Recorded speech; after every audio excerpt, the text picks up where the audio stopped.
Hello, and welcome. If you're here, it's likely because you feel a sense of urgency, a quiet, persistent whisper telling you that time is slipping by. You see others who seem so far ahead, and you wonder, is it too late for me? You carry the weight of missed opportunities, of years that feel lost. Let me be the first to tell you, that feeling is not your enemy. It is your fuel. This isn't about regret. It's about resurrection. This is about acknowledging where you are, right now, and deciding that your future will not be a reflection of your past. Chapter 1. The Truth About Starting Late. Let's talk about the idea of being late. It's a heavy word, isn't it? It implies you've missed something, a deadline, an opportunity, a train that has already left the station. But what if I told you that this so-called lateness is a myth, a story we tell ourselves, a story that society loves to reinforce?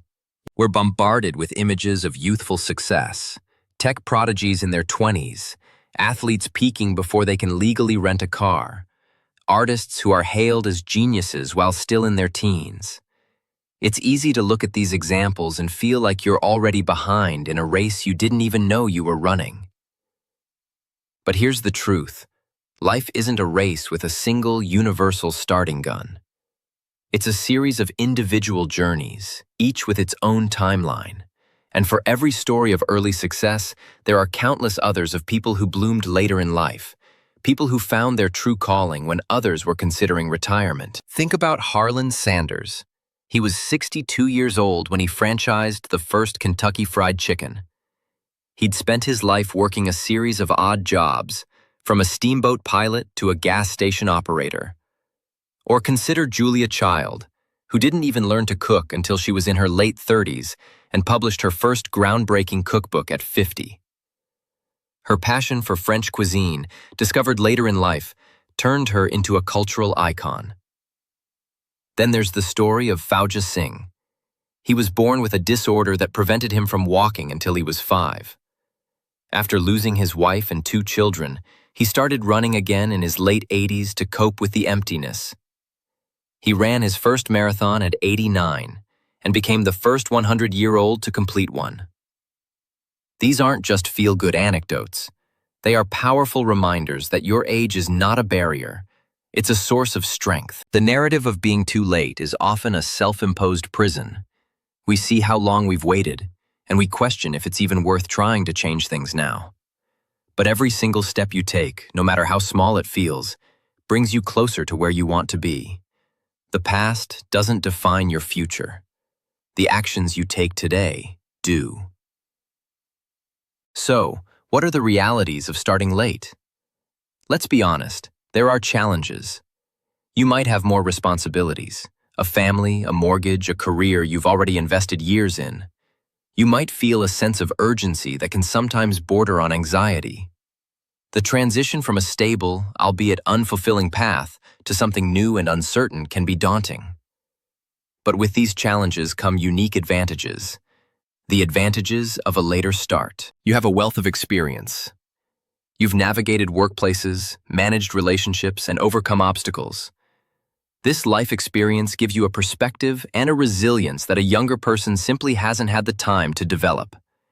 You've learned from your mistakes, and you have a better understanding of what you truly want out of life. You're a better learner.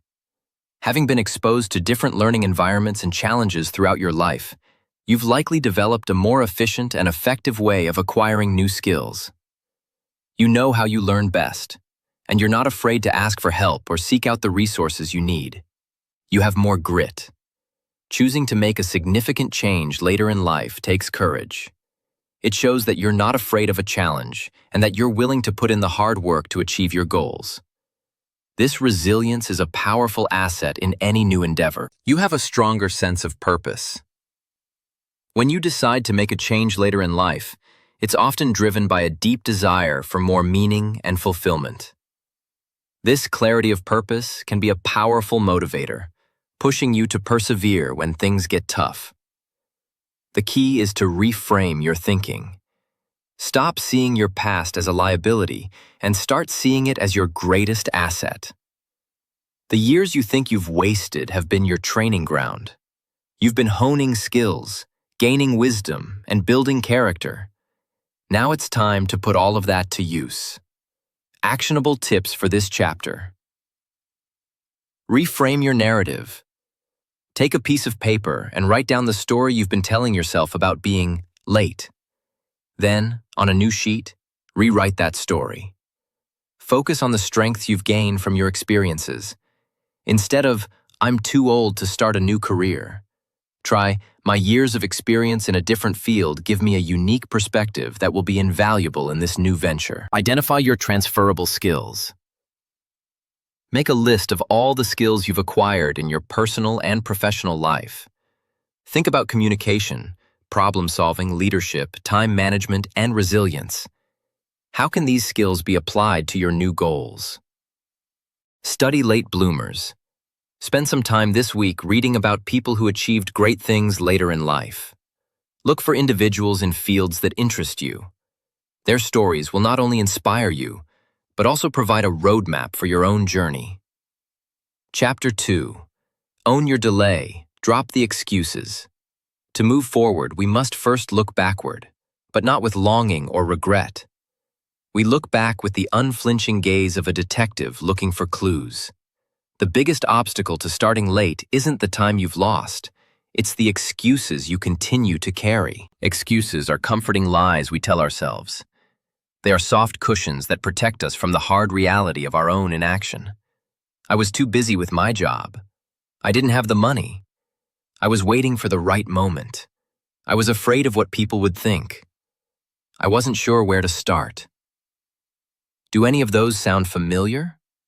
They are all variations of the same theme. It wasn't my fault.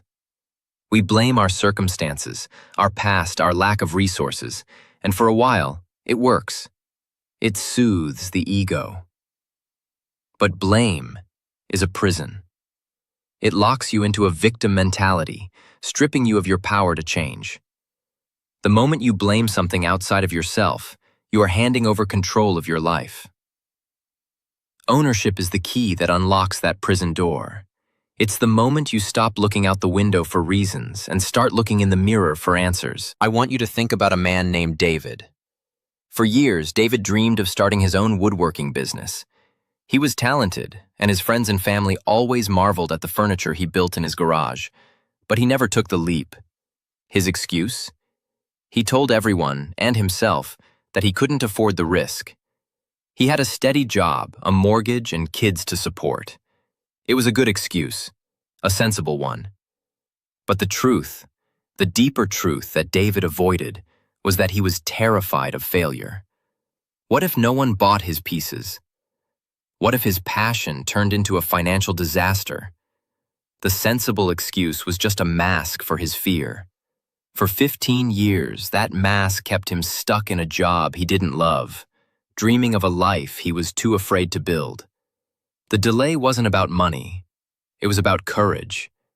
To truly start your journey, you must do what David eventually did. Confront the real reason for your delay. This requires brutal honesty. The brutal honesty exercise. I want you to do something powerful right now, or as soon as you have a quiet moment. Find a quiet space. No distractions, just you and your thoughts. Take a pen and paper. There's something tangible and real about writing things down by hand. Write this at the top of the page. The real reasons I waited. Now, write down every single excuse you've ever used. Don't filter, don't judge. Just write. Let it all out. I was scared. I was lazy. I was distracted by things that didn't matter. I listened to someone else's doubts. I told myself I'd start tomorrow, 100 times. I didn't believe in myself. Keep writing until you can't think of anything else. Fill the page. This is not an exercise in self-punishment. It is an exercise in liberation. You are dragging the monster out from under the bed and into the light. Now, look at that list. Read it over. This list is the anchor that has been holding you in place. The next step is the most important one. I want you to say these words out loud. Feel them in your chest. I am responsible for my delay, and I am responsible for what happens next. Say it again. I am responsible. Feel that? That is the feeling of taking your power back. It's not about blame. It's about acknowledging your role in your own story. You are no longer the victim of circumstance. You are the author. And you can start a new chapter whenever you choose. Actionable tips for this chapter. Complete the brutal honesty exercise. Do not skip this. It is the foundation for everything else we will build. Perform a forgiveness ritual. After you've completed your list and taken ownership, you must let the past go. You can't move forward if you're constantly looking in the rearview mirror with regret. Take your list of excuses, read it one last time, and then destroy it. Shred it, tear it into tiny pieces, or safely burn it. As you do, consciously forgive yourself. Forgive yourself for the procrastination, for the fear, for the time you feel you've lost. This act symbolizes your commitment to a clean slate. Chapter 3. The Cost of Wasted Time. Imagine this. Every morning when you wake up, your bank account is credited with $86,400. You can spend it however you want throughout the day. But there's a catch. Whatever you don't spend by midnight is gone forever. It doesn't roll over. The next morning, you get another $86,400, and the cycle begins again. What would you do? You'd be meticulous, wouldn't you? You would plan every dollar. You would make sure not a single cent went to waste, because you know it's a use-it-or-lose-it deal. Now, replace the word dollars with seconds, because that is the reality. Every single day, you are gifted 86,400 seconds, a precious non-renewable resource. And every second you spend on mindless scrolling, on pointless arguments, on procrastination, is a second you have spent from your account that you can never get back. Wasted time is not just lost time. It has a compounding cost. It's like a debt that accrues interest. The longer you wait to pay it off, the more it costs you. Let's think about Sarah, a woman in her late 40s. For over a decade, her goal was to get in shape. Every Sunday evening, she'd tell herself, "This is the week.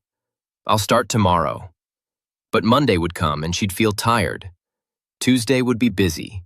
By Friday, she'd promise to start again next week. 10 years went by like this. 10 years of tomorrows.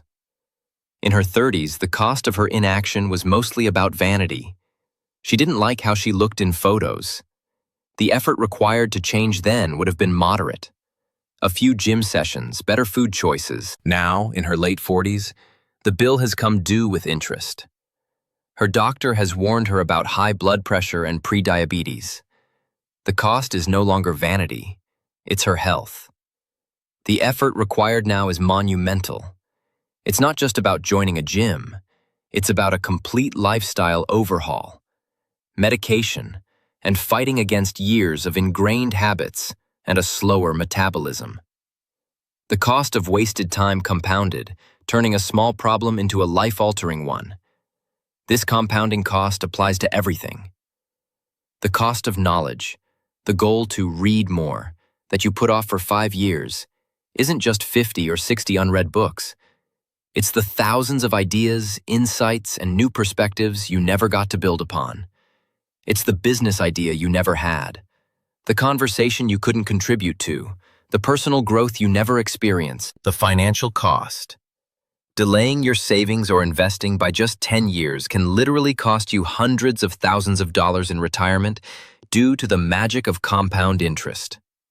Time, in this case, is literally money. The relationship cost, the apology you never gave, the "I love you" never said, the weekly phone call to your parents you kept putting off. Time erodes relationships if not actively nurtured. You can't get back the moments you didn't create with the people who matter most. The purpose of this is not to make you cringe with regret. It's to make you fiercely protective of your present. It's to make you see the hour ahead of you not as just an hour, but as a precious, irreplaceable block of your life. It's to make you intolerant of your own excuses for wasting it. When you truly understand the cost, your entire mindset shifts. You stop seeing a 30-minute workout as a chore and start seeing it as a vital investment in your future health. You stop seeing an hour of studying a new skill as a sacrifice and start seeing it as building an asset. You stop wasting 20 minutes scrolling on social media and start seeing it for what it is, burning a hole in your most valuable resource. Actionable tips for this chapter. Conduct a time audit. For the next 3 days, be brutally honest about where your time goes. Use a notebook or an app to track your activities in 30-minute blocks. From working, to eating, to scrolling, to watching TV, the results will shock you and reveal your biggest time thieves. Calculate your life rate. Assign a monetary value to your free time. Let's say you decide an hour of your life is worth $50. The next time you find yourself mindlessly watching TV for 2 hours, ask yourself, was that worth $100? Or could I have invested that $100 into my future self? Schedule your priorities. Don't prioritize your schedule. Look at your week. Before it gets filled with other people's demands, schedule non-negotiable appointments with yourself for your most important goals. Block out the time to work on your business, to go to the gym, to learn that new skill. Treat it like a meeting with your most important client, yourself. Chapter 4. Burn the comfort zone. You now feel that urgency. You understand that every second is a treasure. You have a burning desire not to waste another moment. But desire on its own is not enough. Desire is the spark, but it can be easily extinguished by a gentle breeze of comfort. Right now, your biggest enemy is that cozy, familiar, and soul-killing place we call the comfort zone. Chapter 4. Burn the comfort zone. Your comfort zone is the most dangerous place you can be. Let me say that again. Your comfort zone is not a place of rest. It is a place of decay. Think of it as a beautifully furnished cage. The bars are padded with velvet. It serves your favorite meals. The temperature is always perfect. It whispers to you that the world outside is cold, hard, and dangerous. It tells you, stay here, you're safe. And so you do. You sit in your comfortable cage and you watch your life pass by through the bars. The illusion of safety is the price you pay for the reality of confinement. Let me tell you about Mark. Mark had a good job at a large corporation for 20 years. It was stable. The pay was decent. He knew everyone. He understood the systems. He was comfortable. But he was deeply unfulfilled. He had dreams of being a graphic designer, but the thought of starting over, of being a beginner again, was terrifying. So he stayed. Then, a corporate restructuring happened. His entire department was made redundant, replaced by new technology and younger employees with different skill sets. At 45, Mark was out of a job. His safe skills were now obsolete, and the passion for design he once had had withered away from neglect. His comfort zone didn't protect him. It made him fragile. It made him irrelevant. By avoiding the discomfort of growth, he was ambushed by the trauma of forced change. Your brain is hardwired to seek comfort. It's a primal survival instinct. Discomfort signals potential danger, so your brain floods you with reasons to retreat to what's known and safe. But you are not just your primal instincts. You have a consciousness that yearns for more, for growth, for meaning, for the fulfillment of your potential. To achieve that, you must consciously and deliberately wage war on your own instinct for comfort. You must become the general of your own life, arriving on the shores of your new future and giving a single, terrifying, liberating command: burn the boats. The ancient story goes that when a great conqueror landed his army on enemy shores, he ordered all of their ships to be burned. His men watched as their only means of retreat turned to ash. There were now only 2 options: win or perish. Retreat was no longer on the menu. You must do the same, not by being reckless, but by being decisive. You must systematically dismantle your escape routes back to the old you. You have to make moving forward easier than going backward. When you feel the pull of that old, comfortable life, you must have nothing to go back to. Actionable tips for this chapter. Identify your comfort crutches. What are the specific habits and routines that keep you sedated and stuck? Is it the 2 hours of mindless TV the moment you get home from work? Is it the habit of hitting the snooze button 3 times? Is it complaining about your problems with the same friend instead of solving them? Write down your top 3 comfort crutches. These are the first boats you will set on fire. Take a burn the boat action. This week, you must take one irreversible action that commits you to your new path. If your goal is to get fit, don't just say you'll go to the gym. Hire a personal trainer for a block of sessions and pay up front. The financial commitment makes skipping a session a tangible loss. If you want to start a business, don't just brainstorm. Register the business name. Buy the domain. Announce on your social media, I am launching your business on date. I will be documenting my journey here. The public accountability makes it harder to quit silently. If you want to learn a skill, don't just watch free videos. Enroll in a challenging course with deadlines and a certification at the end. The structure and cost create stakes. Practice deliberate discomfort. Start small. Do one thing every day that your mind resists. Take a cold shower for 30 seconds. If you're shy, make it a point to ask a stranger for the time. If you fear rejection, send one cold email or make one sales call. Eat something healthy when you're craving junk food. Each of these small acts trains your discomfort muscle. It teaches your brain that discomfort is not a threat, it is the feeling of growth. Chapter 5. Build discipline like a fortress. Motivation is a feeling. Discipline is a system. Motivation is the passionate love affair. Discipline is the committed 50-year marriage. It's not always exciting, but it is unbreakable. You cannot build a life on the shifting sands of your mood. You must build it on the bedrock of discipline. Forget everything you've been told about discipline being a punishment, about it being a joyless, robotic existence. That is a lie told by the weak. True discipline is the highest form of self-respect. It is the act of keeping the promises you make to yourself. Every time you say, I'll wake up early tomorrow and then hit the snooze button, you break a promise to yourself. You cast a vote for the person you no longer want to be. You throw a pebble at your own self-trust. After years of this, your self-trust is a ruin. Building a fortress of discipline is the process of rebuilding that trust, one stone at a time. Each time you keep a promise to yourself, you lay another stone. Each time you show up when you don't feel like it, you add mortar to the joints. Let me tell you about Elena.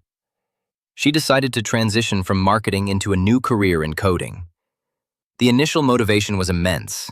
She bought the best online courses, a new monitor. She told all her friends. For 2 weeks, she was a whirlwind of energy, studying for hours every night. Then, a difficult project landed on her desk at her day job. She worked late. She was exhausted. The thought of staring at code after a 10-hour day was excruciating.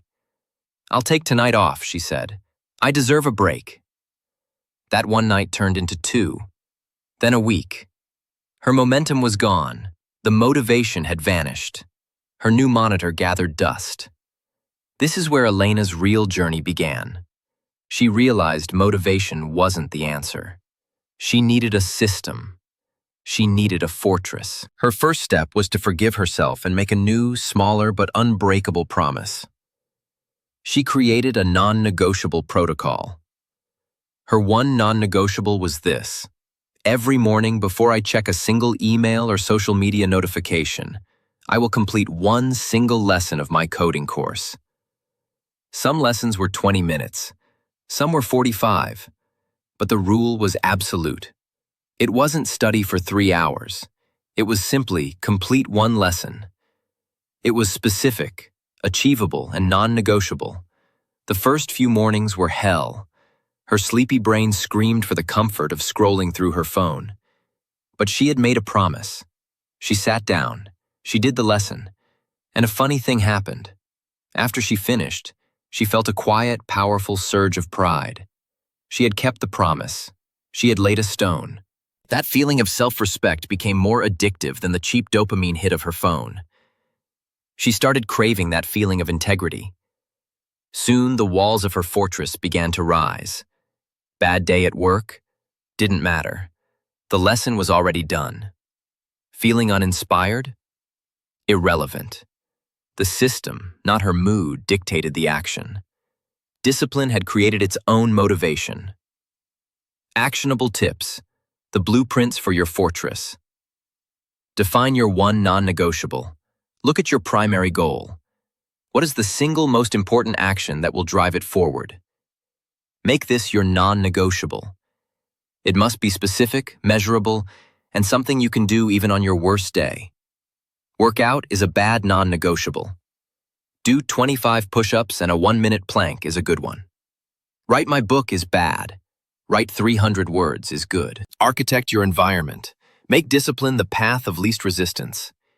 If your non-negotiable is a morning workout, lay your clothes out the night before. If it's to write, leave a blank document open on your computer. If it's to eat healthy, prep your meals on Sunday. Remove every possible point of friction between you and the promise you made to yourself. The don't break the chain method. Get a physical wall calendar. For every single day you complete your non-negotiable, draw a big, satisfying X over that date. Your goal is simple. Create a chain of X's and do not, under any circumstances, break it. The visual evidence of your consistency becomes a powerful psychological asset. You won't want to see a gap in that chain. Start ridiculously small. If you want to meditate for 30 minutes, your non-negotiable for the first week is to meditate for 1 minute. The goal isn't the meditation itself. It's the act of showing up and keeping the promise. Once the habit of showing up is established, you can increase the duration. Chapter 6. Outwork everyone. Outlast everyone. This is not a punishment. This is not unfair. This is simple physics. Time has passed. A gap exists between where you are and where you want to be. That gap is filled with hours, with skills, with experience. The only way to close that gap is with a greater magnitude of focused energy. You must compress a decade of progress into a few years. You must make up for lost time with focused intensity. But let's be very clear about what outworking means. This isn't about mindlessly logging 18-hour days until you burn out and collapse. Any fool can do that. A candle that burns twice as bright burns half as long. We are not building a candle. We are building a star. Outworking everyone isn't about working more. It's about working deeper. It's about what you do in your protected, disciplined blocks of time. When others are distracted, checking their phones every 5 minutes, you are in a state of pure, uninterrupted focus. When others are doing the bare minimum to get by, you are pushing to the edge of your current ability. To outwork someone is to outfocus, outlearn, and outstrategize them. Think of a chef. Let's call her Maria. She started culinary school at 35, while her classmates were all fresh-faced 20-year-olds. They had youth and time on their side. She had a mortgage and a ticking clock. She knew she couldn't just keep up. She had to leapfrog them. So while they partied on weekends, she spent her Saturdays working for free in the kitchen of the best restaurant in town, just washing dishes so she could watch the head chef. While they crammed for exams, she was already reading books on food science and menu costing, skills they wouldn't touch for years. When they finished their daily lessons, she stayed late to practice her knife skills until her hands ached, doing one more onion, one more carrot. That one more was her secret weapon. She wasn't just putting in more time. She was putting in more deliberate, focused, intelligent effort. Within 5 years, she was running a kitchen, while many of her more talented younger classmates were still working on the line. She didn't just outwork them, she outthought them. This brings us to the second, more important half of the equation, Outlast. Intensity is glorious, but endurance wins the war. The world is full of people who started strong. The gym is packed in January. Business ideas flourish in a burst of excitement. But by March, the gym is half empty and the business plan is gathering dust. Your journey will be long. There will be brutal setbacks. There will be days where you give everything you have and still fall short. There will be moments where you see others who started earlier cruise past you with what looks like effortless grace. This is where your fortress of discipline holds. This is where you outlast them. Outlasting means showing up on the day after a failure. It means treating rejection not as a verdict but as data. It means having the humility to learn from your mistakes and the courage to get back in the arena. It is the quiet, stubborn refusal to quit. While others are knocked out by the first punch, you learn to take the hit, get back up, and keep marching forward. Actionable tips. Your battle plan. The +1 rule. This is Maria's secret. At the end of every planned work session, do one more thing. Read one more page. Write one more line of code. Make one more call. Lift one more rep. This small habit conditions you to always push slightly beyond your perceived limit. It is the essence of outworking. Embrace deep work. Your ability to focus without distraction is your superpower. Schedule at least one 90-minute deep work block into your day. During this time, your phone is in another room. All notifications are off. The door is closed. You do nothing but your single most important task. 90 minutes of pure focus is worth more than 5 hours of fragmented, distracted work. Define your victory, then your defeat. Before you start a challenging task, define what success looks like, but also define what learning looks like if you fail. If your goal is to land a client, success is getting a yes. But if you get a no, the learning goal is to understand why. This reframes failure into a valuable part of the process, making it easier to outlast the rejections. Develop your bounce-back ritual. You will get knocked down. What is your plan for that moment? Don't leave it to chance. Create a simple 10-minute ritual. Maybe it's listening to a specific song that fires you up. Maybe it's rereading the list of reasons why you started this journey. Maybe it's a brisk walk outside. Have a pre-planned response to adversity. This is your personal medic, getting you back in the fight while others retreat. Chapter 7. Make pain your training partner. We are conditioned to see pain as a stop sign, and sometimes it is. The sharp pain of an injury is a signal to stop. But the pain we are talking about here is different. It is the pain of effort, the pain of growth, the pain of adaptation. And this pain is not a stop sign. It is a signpost, pointing you directly toward progress. You must fundamentally redefine your relationship with pain. You must stop seeing it as your enemy and start seeing it as your most valuable and honest training partner. Think of a champion weightlifter. They walk into the gym and load the bar with a weight that they know will cause them discomfort. As they push through the final grinding reps, their muscles burn. This is pain. But the weightlifter doesn't drop the bar and run away. They welcome that burn. They lean into it. Why? Because they know that this specific type of pain is the signal that muscle fibers are tearing, so they can be rebuilt stronger than before. To the weightlifter, the pain of effort is the feeling of growth. No pain, no gain isn't just a catchy slogan. It's a biological law. The same law applies to every other area of your life. Mental pain.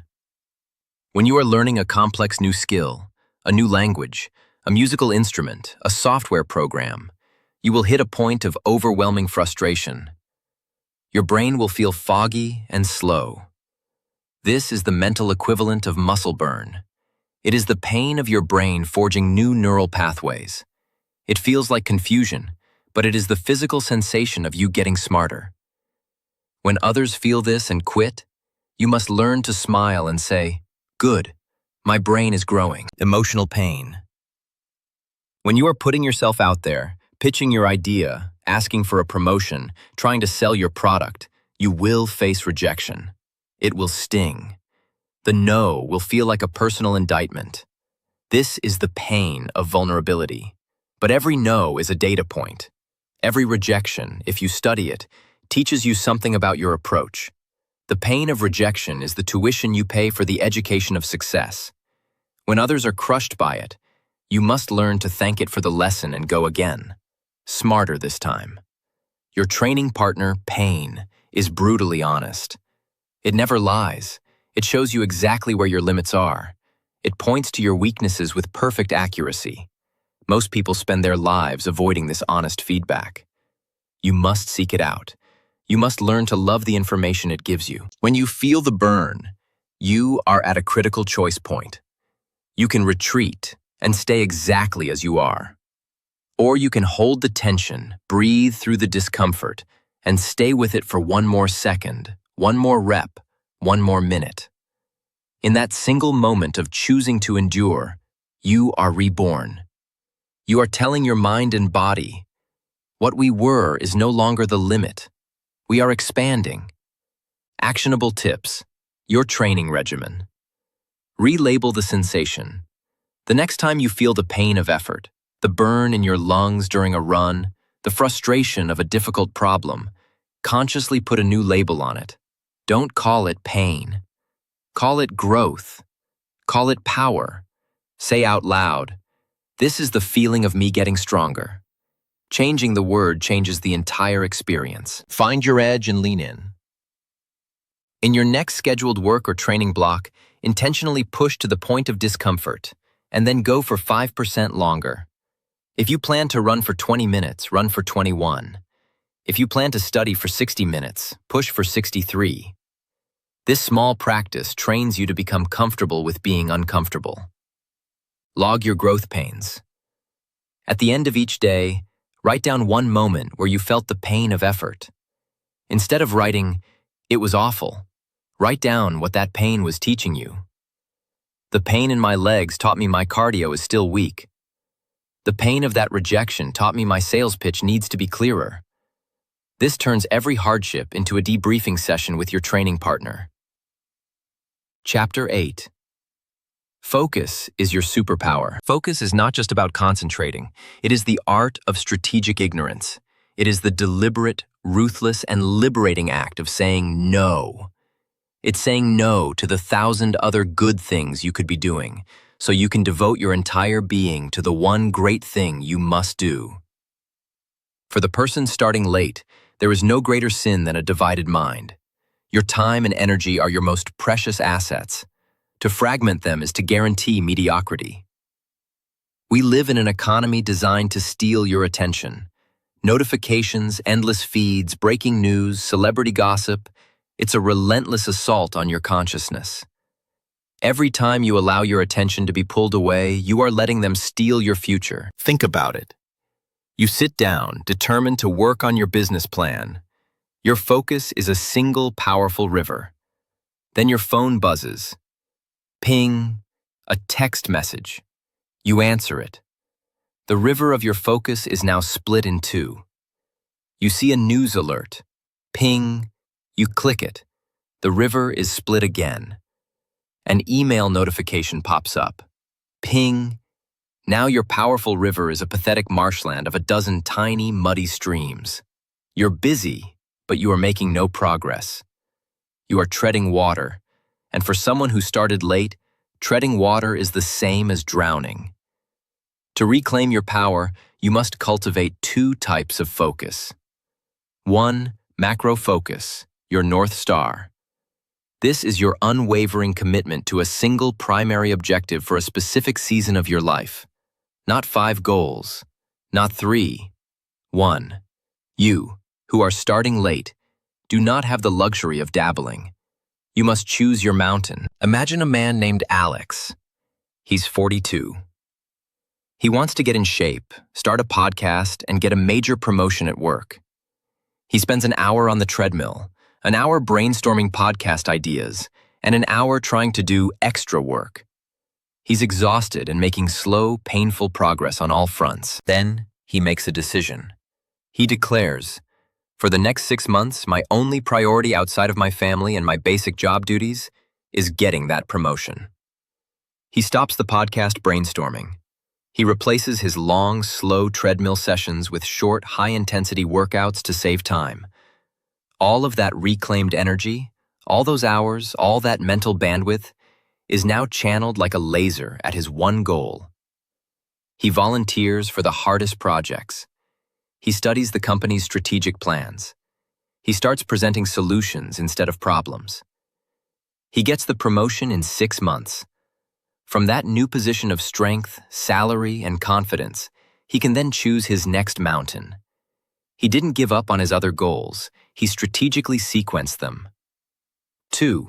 Micro-focus, the laser beam. This is your ability to concentrate on a single task without distraction in the present moment. This is where the work gets done. This is the 90-minute deep work block we talked about. This is where you close the door, turn the phone to silent, and put it in another room, and become one with the task. This is where you achieve in 1 hour what it takes the distracted person 5 hours to do. This is how you close the gap. Your focus is a muscle. The more you train it, the stronger it gets.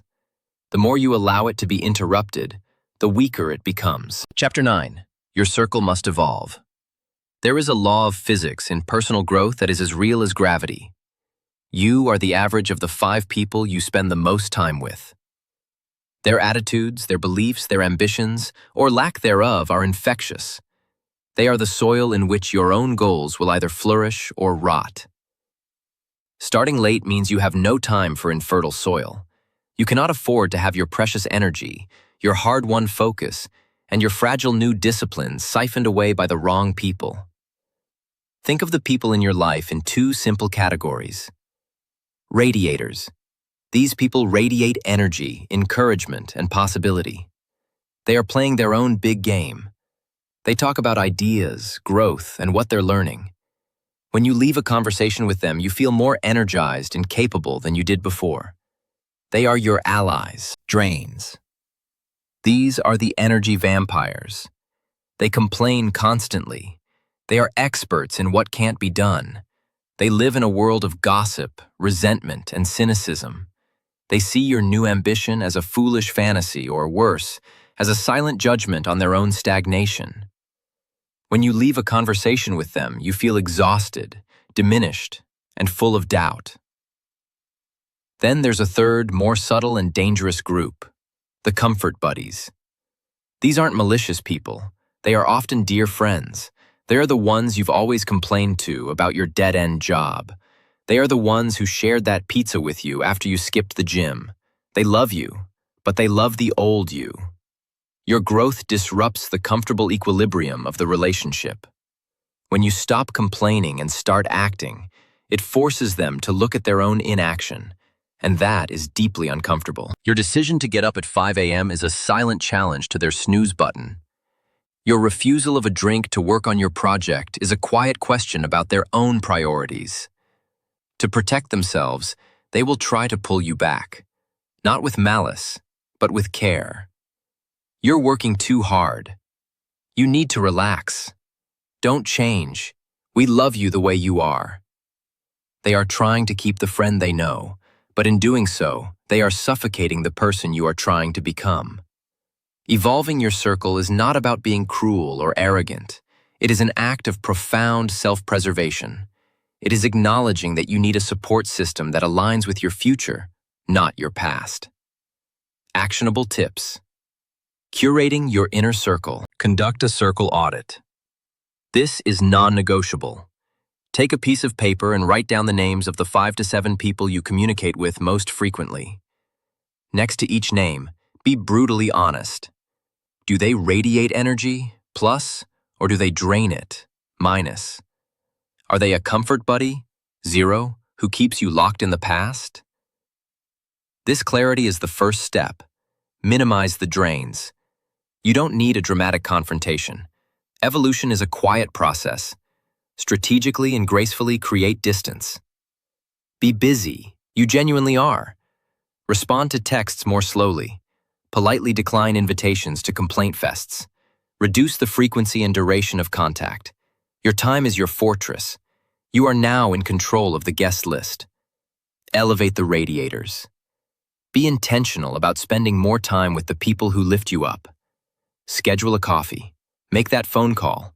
Ask them about their goals. Share your wins with them. Their energy will fuel you, and your energy will fuel them. Seek new influences. You must actively seek out people who are already living the life you want to build. This doesn't mean you have to find a new best friend tomorrow. Join an online community for your new skill. Go to a local meetup or seminar. Listen to podcasts and read books by people you admire. Let their voice be one of the 5 you hear every day. Fill your mind with the mindset you want to adopt. Chapter 10. Stack small wins relentlessly. You have curated your circle. You are surrounded by radiators and allies who hold you to a higher standard. The external environment is now primed for your success. Now we turn inward.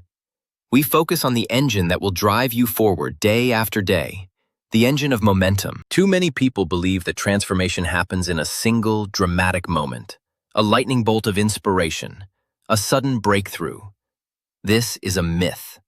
That's not how skyscrapers are built, and it's not how great lives are built. Greatness is born from the quiet, relentless, and often unglamorous process of laying one brick perfectly, and then another, and another. Chapter 10. Stack small wins relentlessly. Your greatest enemy on this journey is not the difficulty of the task. It's the feeling of being overwhelmed. You look at the mountain of your goal, the business you want to build, the skill you want to master, the health you want to reclaim, and its sheer size paralyzes you. So you do nothing. We will abandon that approach. From this moment on, you will take your eyes off the distant mountain peak. Your entire focus is now on the single step you are taking right now. Our strategy is simple. We will accumulate so many small, undeniable victories that success becomes an inevitable side effect. This is psychology. Every time you successfully complete a task, no matter how small, your brain releases a small amount of dopamine. It's a reward. It feels good. It says, "Hey, we did it. Let's do that again." By deliberately engineering a series of small wins, you create a positive neurological feedback loop. You are literally rewiring your brain to crave achievement. You are making progress addictive. Let's go back to Laura, who wanted to pay off $30,000 of debt.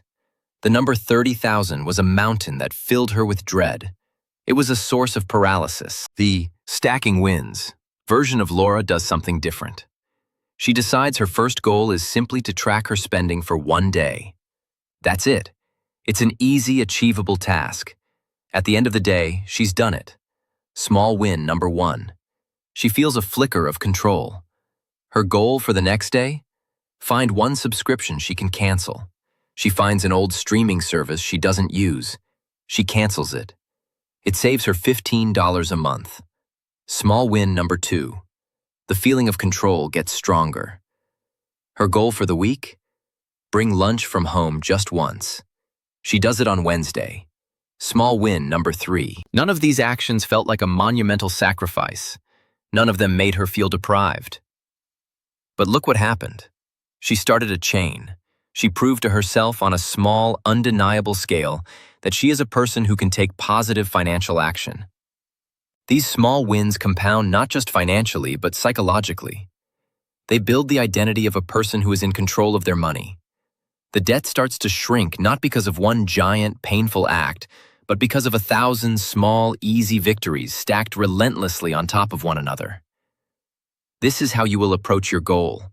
You will break it down into a series of laughably small, almost insultingly easy first steps. Actionable tips. Your win-stacking system. Win the first hour. Your morning sets the tone for everything else. Engineer the first 60 minutes of your day to be a rapid-fire sequence of small wins. Woke up without hitting snooze? Win. Drank a full glass of water? Win. Made your bed? Win. Did your 5 minutes of stretching or 25 push-ups? Win. Read 10 pages of a book? Win. By the time the rest of the world is groggily checking their email, you are already a winner. You have built a wave of positive momentum that will carry you through the day. Chapter 11. Turn grind into growth. You must stop seeing the daily work as a chore to be tolerated. You must start seeing it as your laboratory for personal alchemy. Every single challenge, every tedious task, every moment of struggle is an opportunity to forge a new piece of your character. The grind isn't wearing you down, it is building you up. Let's look at two people building a wall.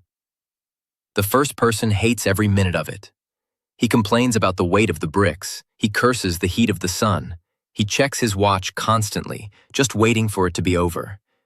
His goal is simply to have the finished wall. He endures the process to get the product. The second person approaches the same task with a different mindset. She sees each brick as a rep at the gym. With each one she lifts, she tells herself, I am building my strength. As she mixes the mortar, she says, I am learning the virtue of patience.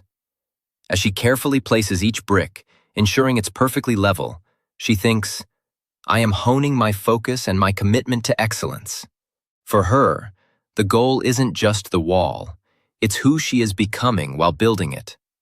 At the end of the day, both people have a section of wall, but the first person is just tired and resentful. The second person is tired, but she is also stronger, more patient and more focused. The first person endured the grind. The second person converted the grind into growth. This is the alchemy you must perform every single day. When you are doing that boring administrative task for your new business, you are not doing paperwork.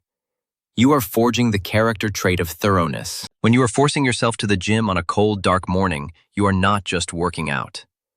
You are forging the character trait of self-discipline. When you are facing a technical problem that makes you want to throw your computer out the window, you are not stuck. You are forging the character trait of resilience and problem-solving. When you receive a harsh critique of your work and you listen without getting defensive, you are not being criticized. You are forging the character trait of humility and coachability.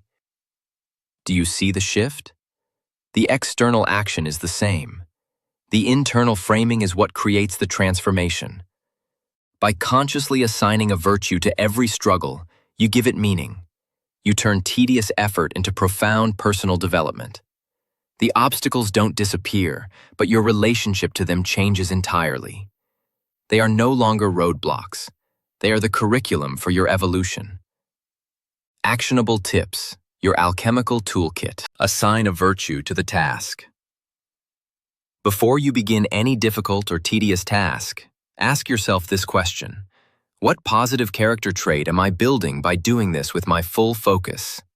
Name it. Say it out loud. By doing this, I am becoming more patient. By doing this, I am becoming more resilient. This infuses the action with a higher purpose. Practice reflective journaling. At the end of your day, don't just log what you did in your done list. Ask yourself, where did I grow today? What weakness was revealed by today's challenges? How did the grind change me for the better today?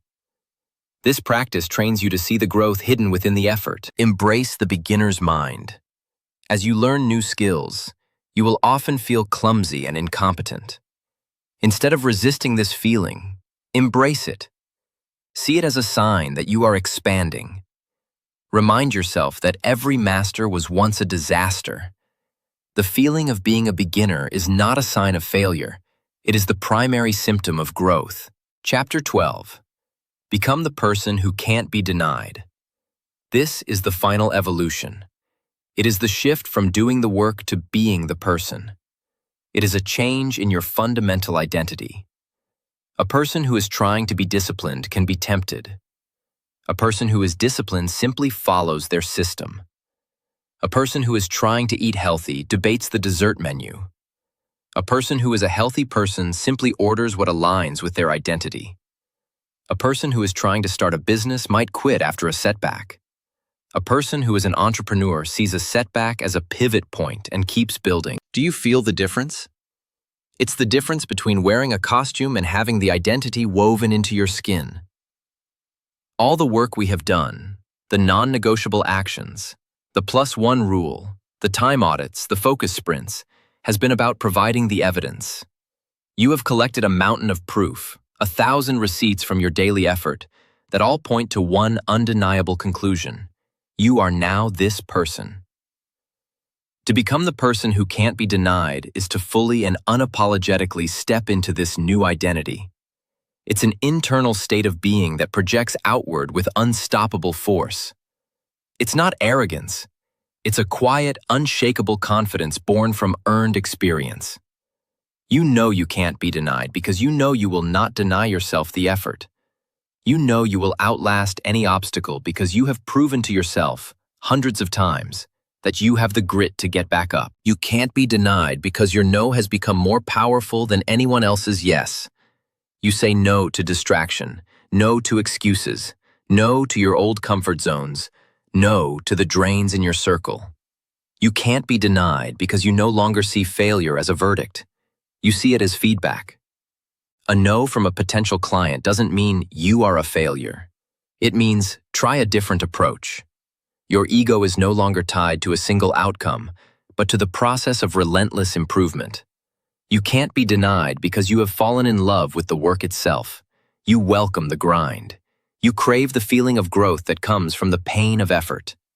While others are waiting for motivation to strike, you are already in motion, powered by the fortress of your discipline. This is who you are now. You are not starting late. You have arrived precisely on time to become the person you were always meant to be. The years you thought were wasted were simply the necessary prologue to this story. They gave you the perspective, the wisdom, and the hunger that someone who started on time could never possess. Your past is not your anchor. It is your launch pad. Our time together is coming to an end, but your journey is just beginning. This is not a book you listen to once. This is a field manual for your new life. Whenever you feel doubt creeping in, come back. When you feel the pull of your old comfort zone, listen to Chapter 4. When your motivation wanes, listen to Chapter 5 and reinforce your fortress. When you suffer a setback, listen to Chapter 7 and remember that pain is your partner. The principles are now a part of you. The work is yours to do. Look at the road ahead. It is not an easy road, but it is your road. You built it. Every step you take on it is a victory. The world will not always cheer for you. There will be days of loneliness and exhaustion, but you will look in the mirror and see a person you deeply respect, a person who keeps their promises, a person forged in discipline and fire, a person who can't be denied, because you have learned the ultimate truth. It is never too late to become the person you were meant to be. The clock is always ticking, but now you are the one setting the pace. Start now, work harder, outlast everyone.